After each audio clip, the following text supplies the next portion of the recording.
Bonjour à tous, bienvenue aux Assises du journalisme sur le plateau de l'École publique de journalisme de Tours. Je reçois aujourd'hui Jacques Transeau, cofondateur et président de Médiacité. Médiacité, un journal en ligne d'investigation locale présent à Lille, Lyon, Nantes et Toulouse.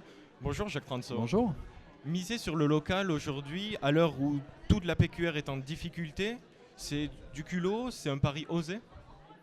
Se lancer dans le journalisme et créer une entreprise de presse en 2017-2018, c'est évidemment culotté. Cela étant, on a estimé avec Médiacité qu'il y avait une place à prendre au niveau local, et spécialement dans les grandes villes, parce que la concurrence y est beaucoup moins approfondie. En fait, il y a un journal dominant, un grand journal de presse quotidienne régionale, et beaucoup de petits acteurs qui vivent très mal. Et on a estimé qu'on pouvait apporter un média complémentaire, Médiacité, qui fasse de l'investigation, c'est-à-dire de l'enquête approfondie, et qui est en quelque sorte le complément parfait de la presse quotidienne régionale. Alors, dites-moi, quel est l'enjeu de se tourner vers la province avec des correspondants et des pigistes en province ? Alors nous, on n'utilise jamais le terme province, parce que étymologiquement parlant, ça ne fait pas plaisir aux gens, puisqu'ils subissent en fait Paris. Donc on utilise le terme métropole ou le terme région. On part du constat que les métropoles françaises sont en pleine expansion, que ce soit une expansion économique, démographique, et que la France ne se résume pas à Paris. Et du coup, on a eu l'idée de créer ce média, Médiacité, qui fonctionne en réseau et qui s'appuie sur des journalistes dans les villes concernées. Donc Lille, vous l'avez dit, Lille, Lyon, Toulouse et Nantes. Donc on fonctionne vraiment avec du journalisme de terrain, de proximité, des gens qui connaissent très bien leur ville puisqu'ils y vivent. Et on les accompagne, on les coach pour arriver aux meilleures enquêtes possibles. Médiacité est présent, vous le rappeliez, dans 4 métropoles de France. Est-ce qu'il y a d'autres destinations en réflexion ?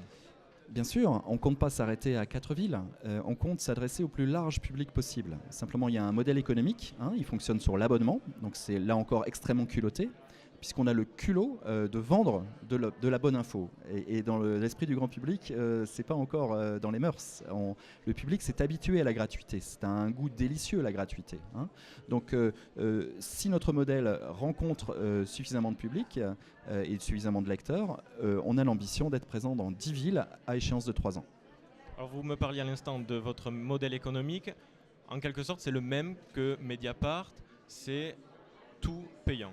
Oui, c'est-à-dire qu'on fait le pari qu'on oublie la publicité. C'est-à-dire que la publicité, a fortiori sur un site d'investigation locale, déjà elle ne viendra jamais. Et en plus, la publicité, elle est aspirée par Google et Facebook. Donc on essaye de renouer une relation très forte avec nos lecteurs et ça passe par l'abonnement.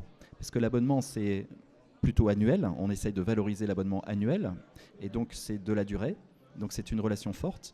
Et ça a du sens par rapport à ce qu'on veut construire vis-à-vis de notre communauté de lecteurs, puisqu'on veut être très proche d'eux, on veut être transparent, on valorise l'indépendance, donc zéro publicité, mais en échange, on dit que l'information a de la valeur, et donc quelque part, elle a aussi un prix. C'est pour ça qu'on a opté pour ce modèle économique. Alors se rapprocher de ces lecteurs au niveau local, ça passe aussi par, j'imagine, un rapport avec la presse quotidienne régionale. Vous en parliez au début de cette interview. Avec la presse quotidienne régionale, vous entretenez quel rapport ? Ce sont plutôt des confrères, des concurrents ? Vous les voyez comment ? Alors nous, on dit plutôt complément, puisqu'on est tout petit par rapport à eux. Évidemment, ils nous perçoivent comme des concurrents, puisqu'ils n'ont pas l'habitude de la concurrence, puisque, je vous l'ai dit tout à l'heure, ils sont en situation de quasi-monopole. Donc on est confraternels, on n'a pas de jugement de valeur à donner. On défend le journalisme, et le bon journalisme est le journalisme d'approfondissement. Or, on constate que la presse quotidienne régionale, elle est très peu portée sur l'investigation, puisque ce n'est pas dans son code génétique, puisqu'elle est généraliste, elle est grand public, elle est quotidienne, voire pluri-quotidienne avec les sites internet maintenant. Et en plus, elle entretient souvent des liens d'affaires avec les collectivités locales, avec les grandes entreprises, parce qu'elle a de la publicité. Ou alors elle a ce qu'on appelle les annonces légales et judiciaires. Donc du coup, tous ces liens d'affaires font que parfois, elle n'est pas portée sur l'investigation, parce que l'investigation, parfois, ça irrite, et c'est normal, mais ça fait partie intrinsèque du journalisme. Donc on compense, on complète la PQR avec un savoir-faire et avec un positionnement très singulier. D'accord. Merci beaucoup Jacques Transeau. Je vous en prie. On arrive à la fin de cette interview. Merci de nous avoir suivis.